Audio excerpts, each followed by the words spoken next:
What's up guys, it's me Jeremy. When it comes to League of Legends, reworks are generally designed to make champions more healthy, for example, maybe fixing up broken mechanics, as well as of course improving like the visuals and the lore and stuff. But oftentimes, this changes in their gameplay can potentially result in them becoming a little bit less fun to play. And I wanted to potentially take a look and explore this topic and consider the different things that go into reworking a champion, and how those changes actually affect how interesting or exciting that champion might be to play in the game.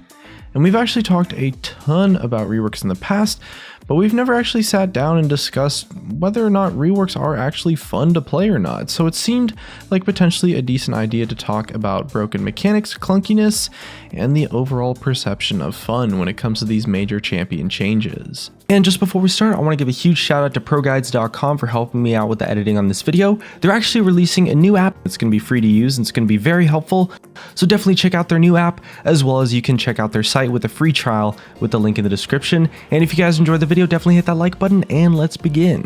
So Riot Fizz enthusiast was recently talking about the concept of fun and how that ties into the overall rework process. There's a handful of reasons that Riot uses as criteria for picking out which champions need reworks the most, and one of the most popular reasons is to fix unhealthy mechanics. So we've talked about unhealthy mechanics before and how Riot believes that if a champion can't do something that makes the enemy at least a little frustrated, well then that champion isn't really worth playing. But you have to draw a line somewhere of course, and a lot of the time reworks come around as a result of mechanics being more frustrating to play against than they are fun to play with. And Riot Fizz enthusiast weighed in on this concept using Fizz as his example, since a lot of players haven't necessarily been all that excited about the recent Fizz rework. So before Fizz's rework, he had some, pretty serious insta-kill potential that players obviously did have quite a lot of fun using. Using WQ to burst out a squishy was a lot of fun to Fizz players, there's no doubt about that, and the issue was that it hurt the amount of fun the enemy team could derive from playing in that game, and it was hurting to the point where people kind of just hated playing League if they had to play against Fizz. And Riot Fizz enthusiast explained this point by talking about what he called holistic fun, which is essentially the amount of fun that everyone in the game is having as a group overall with everything factored into it. Say for example that before Fizz's rework, getting insta WQ kills gives you like, say, 10 points out of fun of the maximum 10 for that actual Fizz player. Now we can also assume that thanks to Fizz destroying everything, no one else on your personal team is having a bad time, so they would be at a 10 out of 10 as well, which means that on your team, 50 points of fun, you nailed it, all 50, 10 out of 10 for everyone.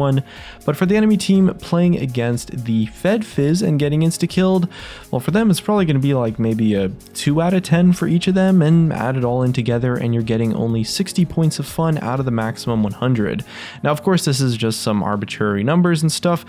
but this is where the overall concept of these sort of health-driven reworks really come into play.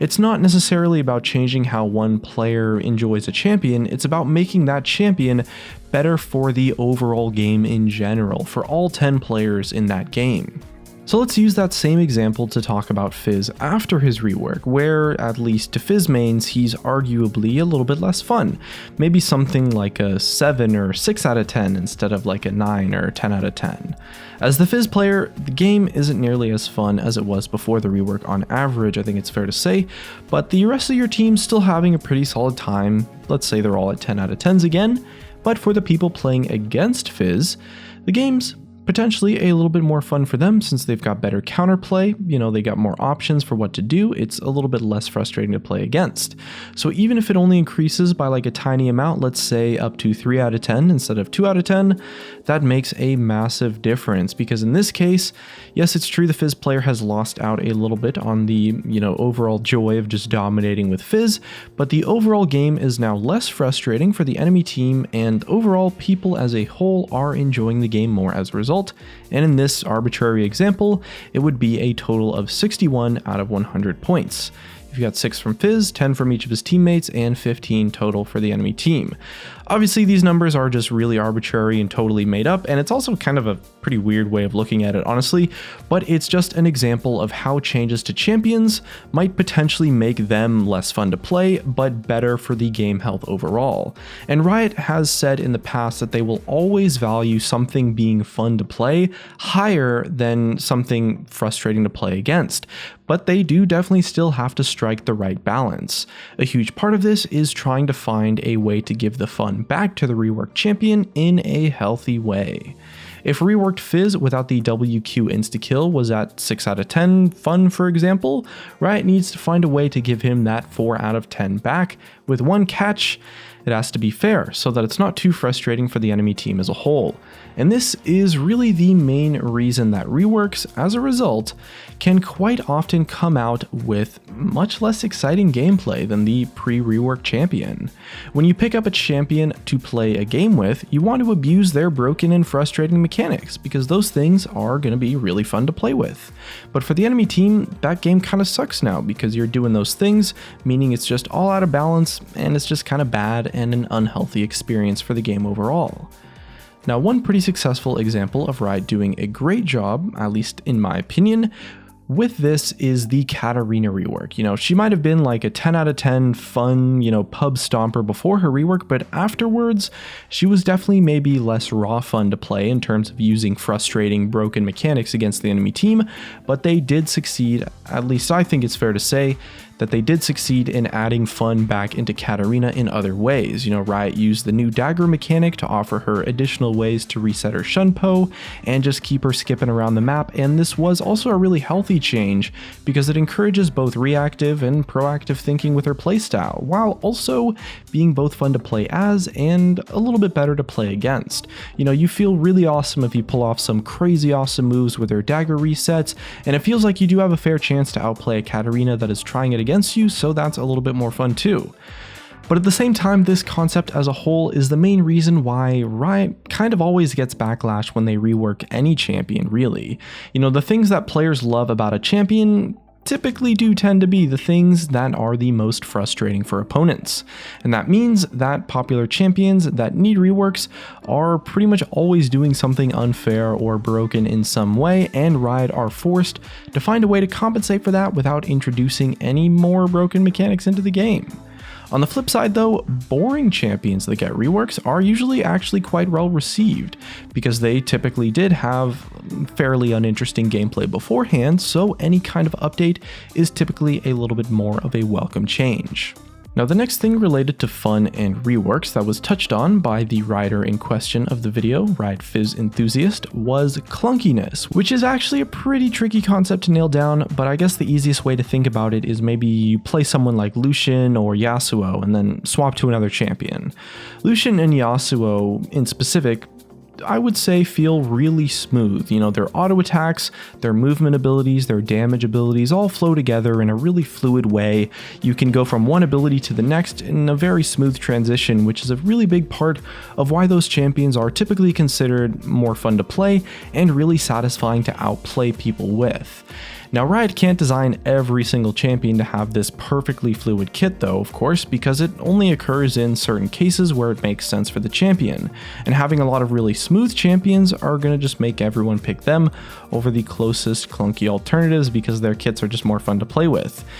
And Riot Fizz Enthusiast pointed out that a while ago, there was a time where almost every blind pick game had Yasuo and Lucien in it, even though those champions weren't particularly strong at the time actually.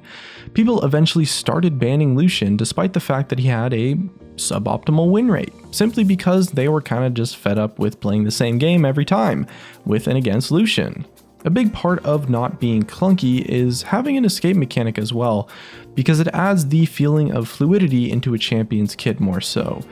And this was a big part of why Lucien was more popular over other AD carries like Jinx. Why pick someone that does the same job but is maybe slow and can't escape, or riskier to play, or honestly just potentially less fun to play? And Riot typically does have a tough time designing champions, and especially designing reworks because of this, because,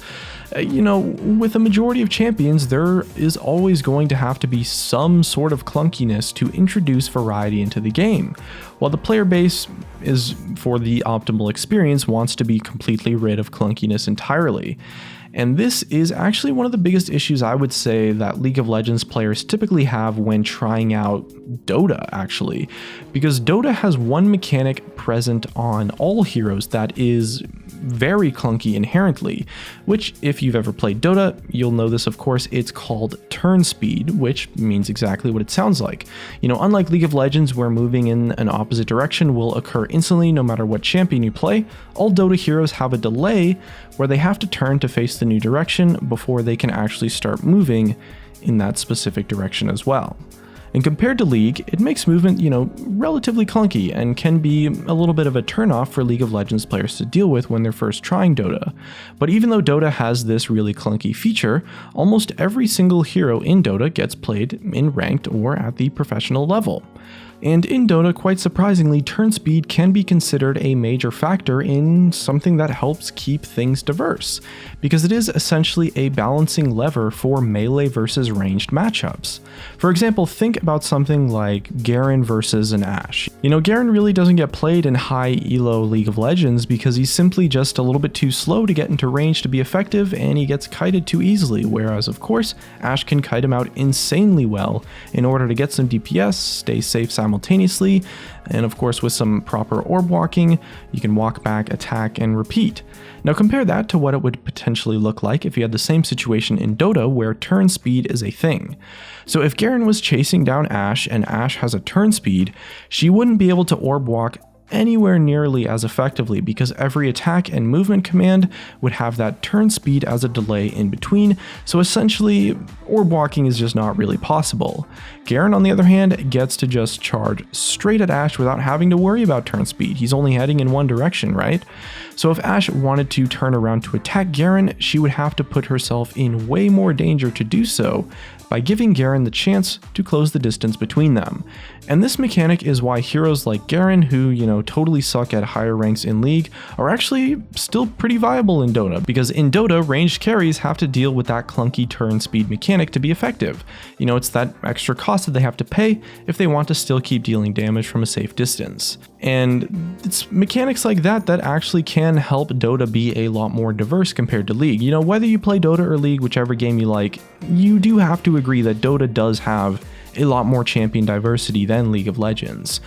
And it's just a reasonable example of clunky mechanics being part of a game that it kind of does lead to some good situations. But all in all, there's definitely a lot of things that go into what could potentially cause a rework to be more fun or less fun after it changes the champion. And as a result, Riot definitely does try to make the reworks more fun in general, but it does sometimes feel like the champions end up coming out a little, sometimes a lot less fun to play overall. But either way, it's definitely not a question that you can give a definitive, clear-cut answer to, so definitely let us know what you think in the comments section below, and if you guys enjoyed the video, definitely hit that like button, subscribe if you want. Thanks for watching, and I'll see you guys next time.